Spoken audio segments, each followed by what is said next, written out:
تاکہ لوگ بھٹکتے رہے خدا کی راہ سے بے خبر ہو کر اور اس کا مذاق کرتے رہے۔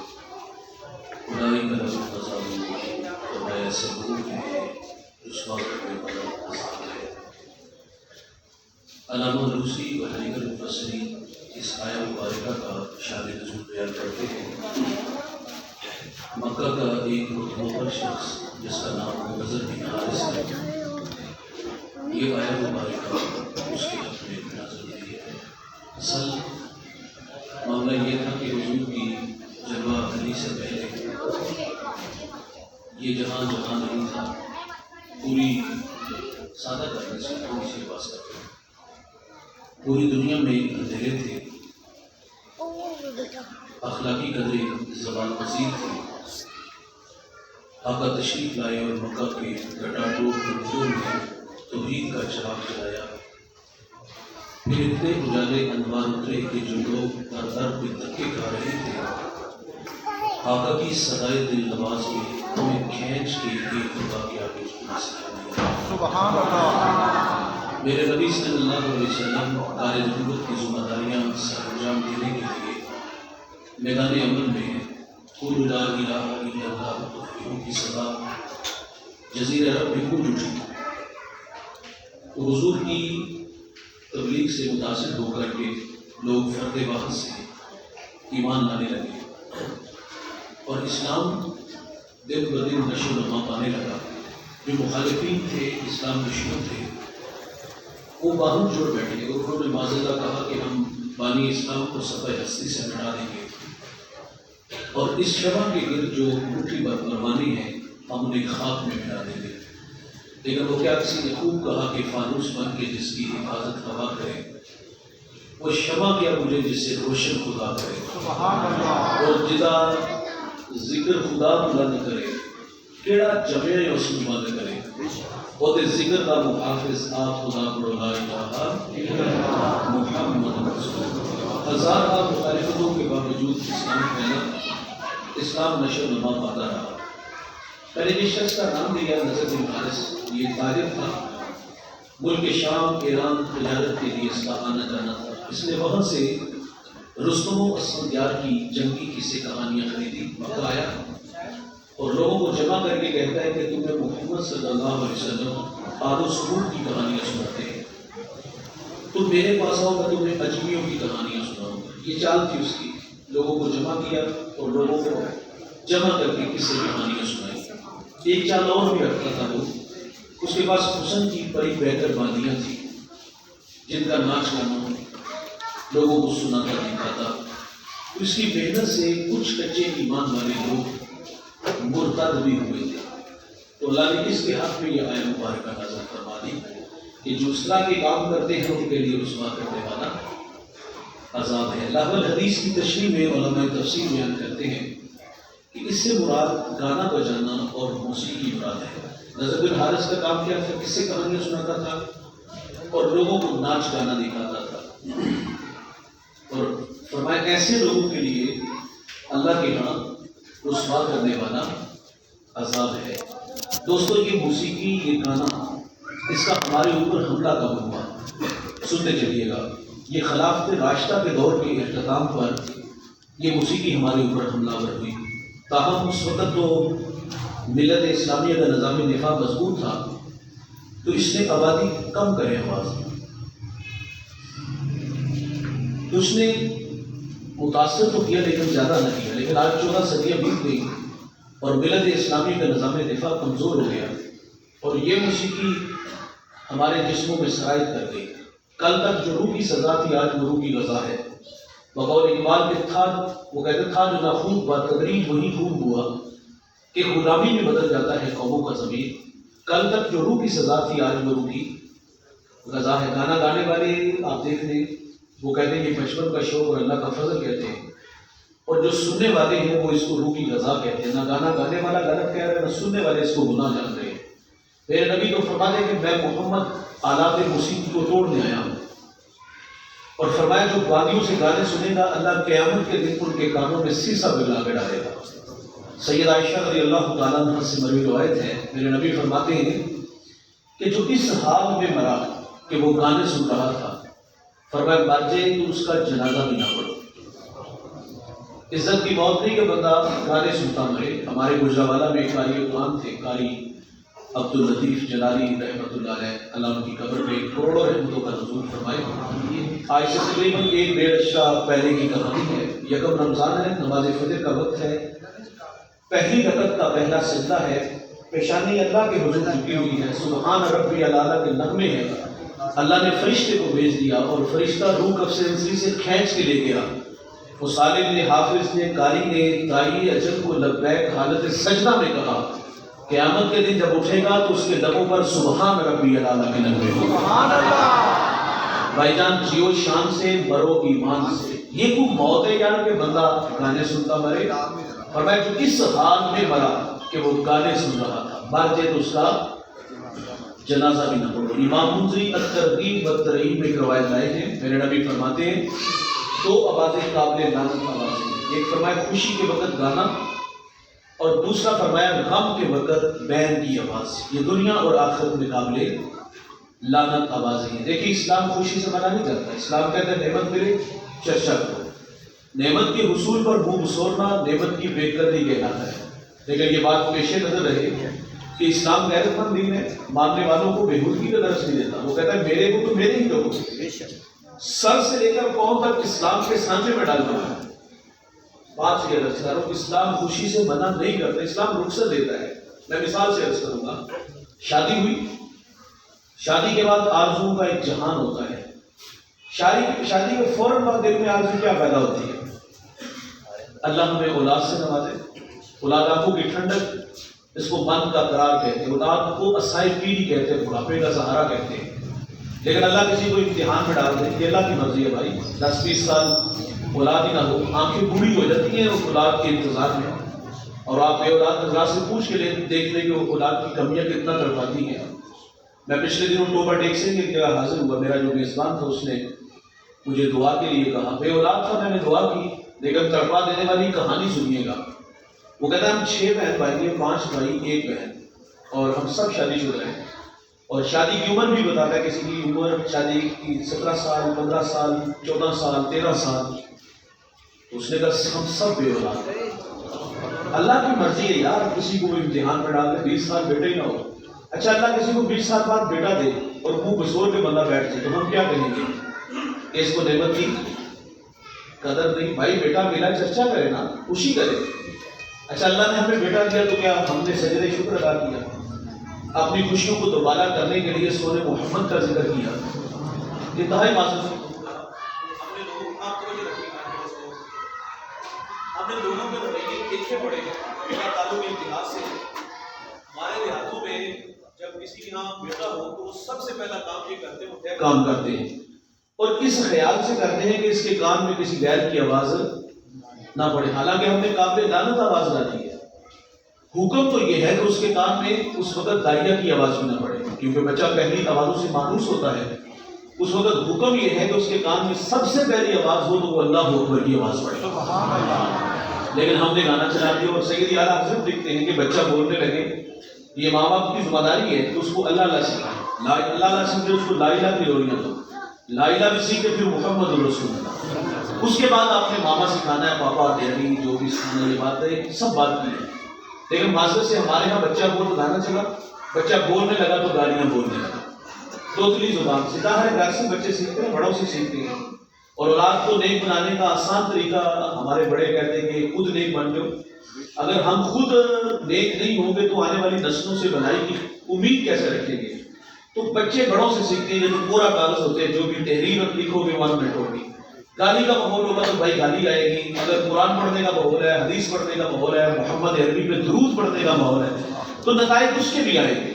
حضرت خواجہ قطب الدین بختیار کاکی رحمۃ اللہ علیہ، بہت بڑا نام ہے، کاکی ہندی کا لفظ ہے، اس نام سے قطب الدین نے شہرت کیسے پائی سنتے چلیے گا۔ والدہ بچپن میں کہتے بیٹا مصطفیٰ بشا دامن ملا اور اپنے رب سے مانگ، تو ماں تازہ کھانا بنا کے ساتھ والے کمرے میں رکھ لیتی، بیٹا مصطفیٰ بشا دامن پھیلاتا، اور پھر جب کمرے میں آتا تو تازہ کھانا کھاتا، اور کبھی کبھی اظہار کرتا ماں سے کہ اللہ مہربان کتنا ہے۔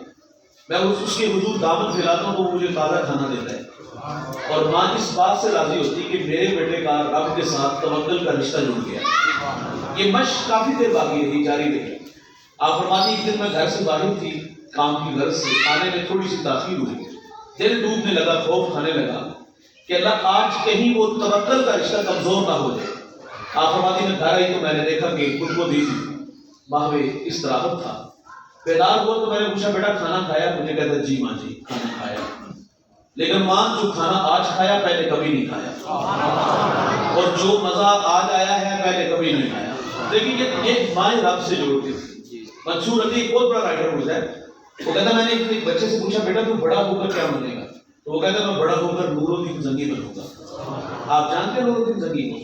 یہ وہ شخص ہے جس کو حضور خواب میں ملے، میں سو جاؤں یا مصطفیٰ کہتے کہتے، کھلے آنکھ سرے ادا کہتے کہتے، حضور خواب میں ملے، فرمایا دو چند قبریں کتے میری طرف بڑھ رہے ہیں، ان کا راستہ روکو۔ اٹھے مصلی پہ بیٹھ کے رونے لگے، اللہ حضور کے شہر مدینہ کی خیر۔ حضور دوسرے دن پھر خواب میں ملے، فرمایا وہ میری طرف بڑھ رہے ہیں۔ تیسرے دن پھر ملے، کہا میں نے کہا وہ میری طرف بڑھ رہے ہیں۔ اب کے بعد مصلی پہ نہیں دوڑ لگا دی۔ 20 دن کا سفر 16 دنوں میں کیا، اور وہ شکلیں جو رسول اللہ نے خواب میں دکھائی انہیں ڈھونڈا، ان کے ٹکڑے ٹکڑے کیے، آگ میں جلایا، پھر مدینے کی گلیوں میں چیخے مار مار کے روتے اور کہتے بندہ نواز یہ میرا اعزاز، اس بڑی کائنات میں آپ نے میرا انتخاب کیا۔ کہا بیٹا تو نور الدین زنگی بنے گا؟ کہا جی نور الدین زنگی بنے گا۔ کہا شوق کیسے پیدا ہوا؟ تو وہ بچہ کہتا ہے ماں کہتی ہے اگر تو نور الدین زنگی بنے گا نا تو خواب میں رسول اللہ تمہیں اپنی زیارت سے مشرف کرے، آپ جو بھی سکھاؤ گے لگائے جائیں گے۔ تو خیر ہمارے یہاں بچہ آیا تو ہم نے کیا کیا؟ سجدہ شکر ادا کیا، خوشیوں کو دوبارہ کرنے کے لیے سورہ محمد کا ذکر کیا، انتہائی معذرت سے ہم نے گانا چلایا۔ اچھا وہی بچہ جب 8 دن کا ہوتا ہے تو ہمارے رویے کیا ہوتے ہیں؟ ہمارے دیہاتوں میں شاید یہاں ایسا کلچر نہ ہو، ہمارے دیہاتوں میں ہجڑے لے آتے ہیں، یا لے آتے ہیں یا یہ خود بخود آ جاتے ہیں، 2 صورتیں ہیں، اور دونوں صورتوں میں جب بھی آ لیں یا بلا لیے جائیں تو ہم ان پر ہزاروں بھی لاکھوں نوٹ میں شامل کرتے ہیں۔ کیا یہ خوشی ہے؟ میں یہ نہیں کہتا کہ آپ پیسے نہ لٹاؤ، لیکن ان پہ کیوں لٹاتے ہو یار؟ دیوار پہ متصل تمہارے اپنے غریب بھائی کا گھر نہیں، آپ کچی دیواروں سے چیخوں کی آوازیں نہیں سنتے؟ اللہ کی تقسیم ہے بھائی، اللہ نے آپ کو آپ کی معیشت آسمان تک گئی اور تمہارا ہی ماں جایا تھا نا، لیکن اس کی قسمت میں غربت تھی، غربت کی لکیر ہے، یہ اللہ کی تقسیم ہے۔ آپ کی آنکھیں بوڑھی ہوتی یار انتظار کرتے کرتے، 20 سال بعد اللہ نے پتر دیا ہے، وارث دیا ہے، دولت لٹانی تو غریب بھائی پہ لٹا دو، غریب بہن پہ لٹا دو۔ آپ کی اس شہر قصور میں کتنے گھر ایسے ہوتے جہاں چراغ نہیں جلتے؟ اس بستی میں کتنی بیٹیاں ایسی ہیں جو گھروں میں ٹی وی کے بز میں اس لیے مار رہی ہیں کیونکہ باپ دینے کے لیے اس کے پاس جہیز کا سامان نہیں۔ ہمارا معاشرہ تو ایسی بیٹیوں کو قبول بھی تو نہیں کرتا۔ ہمارا کہنا ہے یار ان بیٹیوں پہ لٹا دو۔ یہ کمالیے کی خبر ہے، بوڑھا اپنی بیٹی کو تعلیم کی دولت سے راستہ کرتا، ایک رشتہ ملا ادھر سے بارات آ رہی ہے، بیٹی والے تیاریوں میں تھے، ہم سائیگی میں سے کسی نے شرارت کی کہ جس کے گھر میں آ رہے ہو وہ اپنی بیٹی کو چند جوڑوں کے سوا کچھ بھی نہیں دے سکتا، بارات وہیں سے واپس چلے گی۔ بتائیے کہ جو کچوکے زخم اس بیٹی کے دل پہ لگے اس کا مداوع کس نے کرنا تھا؟ اس بوڑھے باپ کی کمر ٹوٹ نہیں گئی؟ چاندی اترائی بیٹیوں کے بالوں میں، مفلس کو بھی امید ہے کہ بارات آئے گی، اور کتاب عزیز کا ایک اور باپ بیت گیا، جہیز بن نہ سکا اور شباب بیت گیا۔ ہم کہتے ہیں جہاں لٹانا یار دولت، جہاں دولت لٹانے سے اللہ راضی ہوتے وہاں ہم نے غفلت کی پٹی باندھ دی۔ کیا یہ خوشی ہے؟ اسلام خوشی سے منع نہیں کرتا۔ 2 آوازیں قابل لعنت، خوشی کے وقت گانا، اور دوسرا فرمایا غم کے وقت بہن کی آواز، یہ دنیا اور آخرت میں قابل لعنت آواز ہے۔ میرے نبی نے فرمایا میری امت پہ ایک ایسا زمانہ آئے گا لوگ ریشم، زنا اور گانے بجانے کے آلات کو حلال قرار دیں گے۔ فرمایا ایسا بھی زمانہ آئے گا لوگ شرابیں پئیں گے، نام بدلیں گے، موسیقی دھن ہوگی۔ فرمایا اللہ انہیں کھینچ کے زمین میں لے جائے گا، بعض کو خنزیر اور اللہ بندر بنا دے گا۔ جب قوم کا جوان آوارہ مزاج ہوگا نا، شرابیں پیے گا، نام بدلے گا، موسیقی دھن ہوگی، تو پھر اللہ اس قوم کے بیٹوں سے ناراض ہو جائے گا، اور ناراضگی کا اظہار فرمایا نا، انہیں کھینچ کے زمین میں لے جایا جائے گا۔ 2005 میں جھٹکا لگا، آپ کو یاد ہوگا، ہمیں تو اچھی طرح یاد ہے، اور اس جھٹکے سے ہمارا نقصان بہت بڑا ہوا تھا۔ مانسیرا سے ضلع باب تک 1 لاکھ انسانوں کی ہڈیاں ٹوٹ گئی۔ پرانی کہانی نہیں بھائی، یہ 17-18 سال پہلے کی کہانی ہے۔ یہ اتنا زوردار تھا کہ 1,00,000 انسان خواب میں چلا گیا، سہاگ اجڑے، بچے یتیم ہوئے، ارمان پوچھتے گئے، سخاوت کے دیوتا ہاتھوں میں کشکول لیے بھیک مانگ رہے تھے. یہ ہمارے ساتھ ہوا. اچھا جب یہ جھٹکا لگا تھا نا، خیال تھا کہ اب پیشانیوں میں سجدوں کا نور آئے گا، آنکھوں پر حیا کے پہرے ہوں گے، کانوں میں قرآن کے نغمے ہوں گے، لبوں پر سنے محمد کے ترانے ہوں گے. ہاں مسجد میں آئے تو مسجد اسی طرح 1.5-2 صف تھی. تب سے آپ نے بھی سنی، ہم نے بھی سنی، اور ہم نے بڑی بڑی باتیں کی. ہم نے کہا تھا پہاڑوں میں رہنے والے بدکار تھے اور ان کی بدعمالیوں کی وجہ سے اللہ انہیں کھینچ کے زمین میں لے گیا. شراب کے جام چلتے تھے اور بند قبروں میں آبروریزیاں بھی ہوتی تھی، سب کچھ ہم نے کہا تھا. لیکن میں نے یہ بات پورے پاکستان میں جہاں بھی گیا میں نے کی، میں نے کہا مانا کہ پہاڑوں میں رہنے والے لوگ اچھے نہیں تھے اور ان کی برائی کی وجہ سے اللہ ان سے ناراض ہوا اور انہیں کھینچ کے زمین میں لے گیا. میرا تعلق گجرانوالہ سے اور آپ رسول کے رہنے والے. مجھے بتائیے گا جب حی علی الصلاۃ کی صدائے فضا میں گونجتی ہے تو کیا نماز کے وقت سارے لوگ یہاں کھڑے ہوتے ہیں؟ ایک گھر میں 8 افراد ہیں، سب پہ نماز فرض ہے. کیا نماز کے وقت دادا پوتا بیٹے والد سب مسجد میں آتے ہیں؟ وہ بھائی وہی بوڑھے 5 7 10 ہوتے ہیں، اس کے علاوہ کچھ بھی نہیں ہوتا. اذان کے وقت تو چوکوں میں جوان نظر آتے ہیں، رقص و سرور کی محفلیں سجائی دکھائی دیتے ہیں. چھٹی کے وقت اسکول کے گیٹ کے سامنے جوانیاں برباد کرتے دکھائی دیتے ہیں. حاجی ثناء اللہ ہم بھی کوئی نہیں بھائی. ہاں یہ سچی بات ہے، اگر ہم اپنے اعمال کو دیکھیں تو شرم ہمیں بھی آتی ہے. یہ جزوی عذاب، یہ جزوی جھٹکے اس لیے لگتے ہیں، یہ سمجھنے کا موقع دیا جاتا ہے. اگر وہاں لگا ہے عذاب کا پڑا یہاں برسا، دوڑتی گاڑیاں فرق گوشت ہمار دے بنگلے بلا دے، کیا ایک جھٹکے میں اللہ زمین میں لے جائے گا؟ فرمایا اللہ انہیں کھینچ کے زمین میں لے جائے گا. بعض کو خندیر اور اللہ بندر بنا دے گا. انسان ظاہری طور پہ خندیر بندر نہیں بنے گا، لیکن خنزیر اور بندر کی جو صفات ہیں وہ انسان میں آتی ہیں. علم حیاتیات میں لکھا ہے خنزیر کی سب سے بڑی صفت یہ ہے کہ وہ بے غیرت اور بے حیا ہوتا ہے. نعرہ تکبیر، نعرہ رسالت، نعرہ رسالت. وہاں ہم نے کتنے بجے پہنچا طور پہ نہیں بنے گا، لیکن اس کی صفات انسان پہ آ جائے گی. علم حیاتیات میں لکھے خنزیر کی سب سے بڑی صفت یہ ہے کہ وہ بے غیرت اور بے حیا ہوتا ہے. اور بندر کی صرف وہ نقالی کرتا ہے، ایکٹنگ کرتا ہے. یہ شو اس دنیا پر آپ سنگر سنانے سننے والوں کے مزاج آپ بھی جانتے ہیں، اچھی طرح ہم بھی جانتے ہیں. فرمایا سب سے بڑا نقصان یہ ہوگا کہ اللہ حیا چھین لے گا. روحوں کی غذا موسیقی دی. ایلن برو عیسائی مفکر گزرا ہے، اس سے سوال کیا گیا تو وہ کہتے ہیں یہ روح کی کچرا غذا ہے. جو جوزی تلبیس ابلیس میں لکھتے ہیں گانے میں 2 وجہ جمع، ایک تو یہ قلب کو تفکر الہی سے روکتا ہے اور دوسرا فرمایا گانا زنا کی دعوت دیتا ہے. روحوں کی غذا موسیقی نہیں، روحوں کی غذا ہے تو وہ اللہ کا قرآن ہے. سبحان اللہ. جسے کافر لوگ بھی چھپ چھپ کے سنا کرتے تھے. میں نے دل رب سے باتیں کرنے کو جی چاہے تو قرآن کھول کے بیٹھ جائے. سبحان اللہ. اور اب سوال ہے کتنی دیر ہوگی رب سے باتیں کیے ہوئے. ایک ماضی کے دریچوں میں ایک دھندلا سا نقشہ میرے اور آپ کے پاس ہے. 55 میں نازلہ پڑھنے آتے تھے مسجد میں اور ہفتے میں 2 دن، اور جو 2 دن آتے تھے گھر سے 10 دفعہ پیغام بھی آتا ہے چھٹی دے دو. مولوی صاحب کی ضرورت نہیں کہ وہ کہیں کہ اس کو چھٹی نہیں ملے گی، اس نے سبق نہیں سنا ہے. مولوی صاحب کو پتا ہے اگر میں نے چھٹی نہ دی رات کو میری چھٹی ہو جاتی ہے. ہمارے جامعہ کی حفاظت 2 ماہ بعد واپس آ گئے. میں نے کہا بیٹا واپس کیوں آ گئے؟ وہ کہتا میں نے اس لیے اتنا کہا کہ آپ بیٹا چھٹیاں بڑی کرتے ہو، اپنے والد کو ساتھ لے کے آنا. میں نے کلاس میں نہیں بٹھانا، سب توجہ دلانا تھا.